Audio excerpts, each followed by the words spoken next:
Hey everyone, welcome to joining in How to Give Public Comment at Board and Council Meetings. Quick introduction to me, I'm Hazel. I don't work for anyone. I do this in my spare time because I think it's important.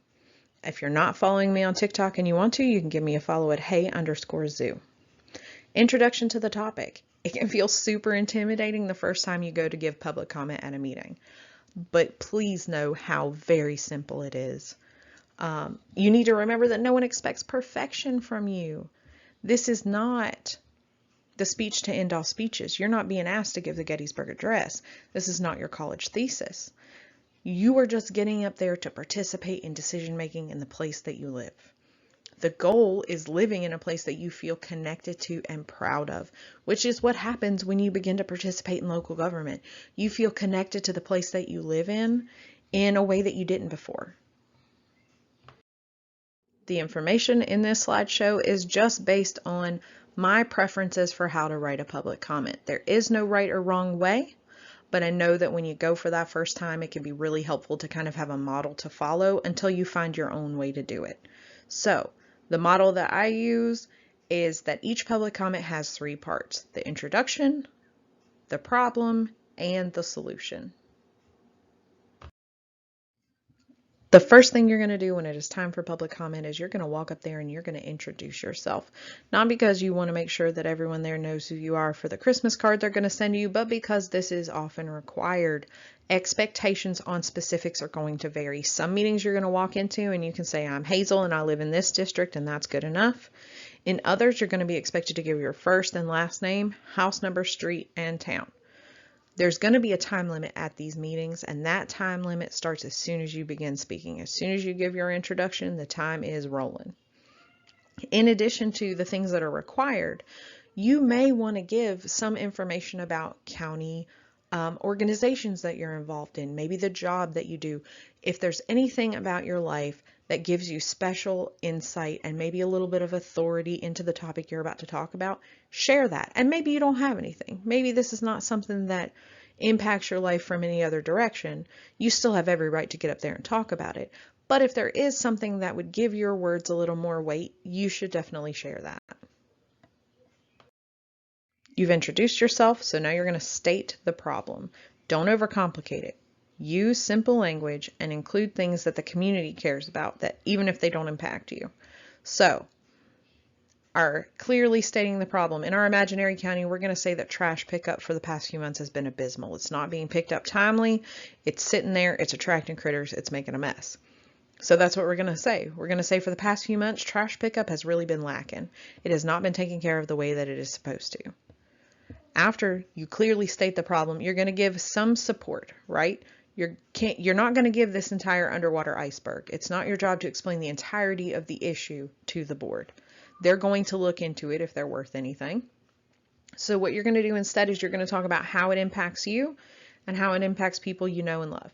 So for you personally, let's say your biggest concern is there's now tons of wildlife in the neighborhood, which sounds like a Snow White fairy tale until you got raccoons nesting in your attic and, eating corn on the cob on top of your car. So you're going to tell them the increase in wildlife has been absolutely unmanageable. I'm worried about rabies dangers and being hurt for, neighborhood pets. And then you're going to give maybe something that doesn't have anything to do with you. You're going to talk about, you don't have any kids, but your neighbors do. And you see their frustration with trying to keep their kids safe when they're playing in the front yard because the bears or the raccoons have gotten into the trash again.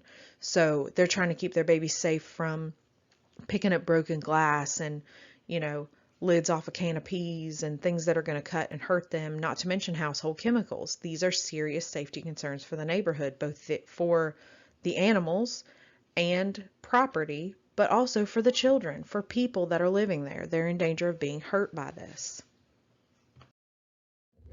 All right, it's time to offer solutions. We introduced ourselves, we clearly stated the problem, now we're offering solutions. Sometimes from where you're standing, there's only one solution, and that's fine.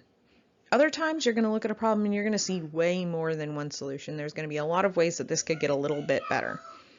What you're going to do is you're going to pick no more than 3. My preference is 2. and you're going to give the most speaking time to your preferred solution. So in our imaginary county where, you know, our trash is not being picked up like it should, we're going to say, I've spoken to local people working for waste management, and they say it's a struggle to keep people on because the pay is so low and their insurance is bad and there's not enough time off. So the answer, in my opinion, is that we pay these people a living wage so they can raise their families. We give them insurance that keeps them healthy, which helps keep them at work, and we give them adequate time off so that they don't feel like their entire life is just about going to work. They get to enjoy that family they're working so hard to raise. So now maybe I think the secondary solution is newer equipment. I've heard some people that had quit waste management say not only was the pay not good enough and you don't have any, your benefits are kind of crappy, but on top of that, the equipment is so old and outdated. I spent more time fixing equipment than I did picking up trash or whatever. So you're going to say that. You're going to say, in addition to, you're not going to say instead of, you're going to say in addition to raising pay and increasing benefits and time off, it's also important that we update our equipment so that while our sanitation workers are there taking care of us, keeping our county clean and healthy, they have the right equipment to do it with, so that they're not continually fixing and fixing and fixing the same old broken equipment.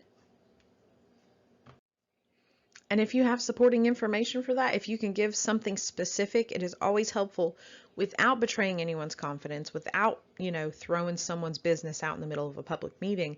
But if you can give an example of the struggles, that is incredibly helpful for the board. That's going to make it more real for the board. So you can say, I know someone who, or you can say, I know someone has come to you who has said that this specific piece of equipment is just not working. I know this is something that, the head of the sanitation department has already talked to you about because I saw it in the minutes of the last meeting. It's important that we get this issue fixed so we can keep our sanitation workers. They can have a good, fulfilling job, and we can have a good and clean county. And then you end.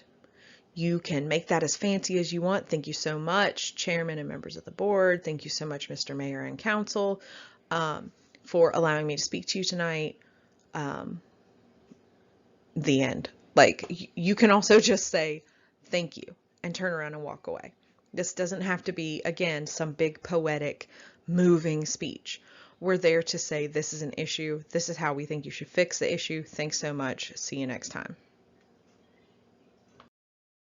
So now that you have an idea of how to give the public comment, it's important to know that there are going to be procedures that are different at every meeting. And this can literally mean, the difference between a town council and a school board and a board of supervisors meeting. Maybe they all have a little bit of a different process, a little bit of a different agenda. But it can also mean between two meetings for the same board or council. Maybe you go to the council meeting in June and you had to sign up. Maybe you go in July and there is no sign-up sheet. Maybe you don't have to sign up this time. It can vary every time. It is always okay to call and ask your town or county administration. It's always okay. What I think a lot of people don't realize is often if you're working in those government positions, whether it's in government offices or for entities like the school system and waste management and that kind of thing, maybe you're a janitor, maybe you're a teacher, having these conversations in public, going to public meetings and giving a public comment about things like this can be very uncomfortable. There are people who are worried that they'll get fired from their job or there will be retaliation. And maybe that won't happen and they're just being overly cautious. But in a world where we have to work ourselves to the bone just to pay our bills, it's understandable that they are cautious like that. And it's even true within those town and county government offices. People that work there, they have feelings about the way things run, but they often feel like they cannot or should not address these things publicly. So when the citizens participate in local government, you are not just participating for yourself. Obviously, you are participating for yourself. That's why you've gone there. But you need to know and understand that There are other people in your community that feel the same way you do, and for a variety of reasons, often attached to not wanting to make their job angry, whether that's a real or perceived threat. They can't say what they want to say, but you can go up there and say that for them. Obviously not directly directed by them. When you call the town or county office to ask about meetings, they're not going to go, hey, while you're up there, can you say this too? But there are other people who think like you where you live. There are other people who care about the things you care about where you live. And when you get up there and when you share your thoughts and feelings and ideas for a better, stronger local government, you're doing that for other people too who may not be able to. Do not feel shy about calling and asking. The vast majority of people in your local government want to see citizen participation. I promise you that giving public comment is as easy as we've been saying. You can, if you want, dress it up. Since, man, it's that easy. Maybe you want to print out some handouts for the board. Maybe you want to make some large visuals. You can also request follow-up. So for the handouts, make sure that you have one for every member of the board. And then also there's usually another official person. So with your Board of Supervisors, you're probably going to have the elected and appointed members of the board, as well as the county administrator. So you want a copy for each of those. For your town council, you're going to have the members of the council, and then likely also the mayor. With your school board, you're going to have the members of the board. You're going to have the superintendent too. So make sure that every one of those people gets a copy. For large visuals, this may be something you want to call about, because not everywhere is going to allow these large visuals, or even if they will allow them during your comment, they may request that you keep them covered or out of sight for the rest of the meeting. And as for a request for follow-up, if you've got a handout, make sure you put that request on the handout, even if it's just handwritten at the bottom. Please follow up with me at, and give your email address or your phone number. You can also verbally request follow-up in a public meeting. Whether it is written or verbal, I will say that you are not guaranteed to get that follow-up. In my experience, more often than not, I have not gotten follow-up that I've asked for, and that's okay. But you should still ask. That's it. That's what you need to know about speaking at public government meetings. Now that you know how to do that, it's time to act. It's time to do something about it.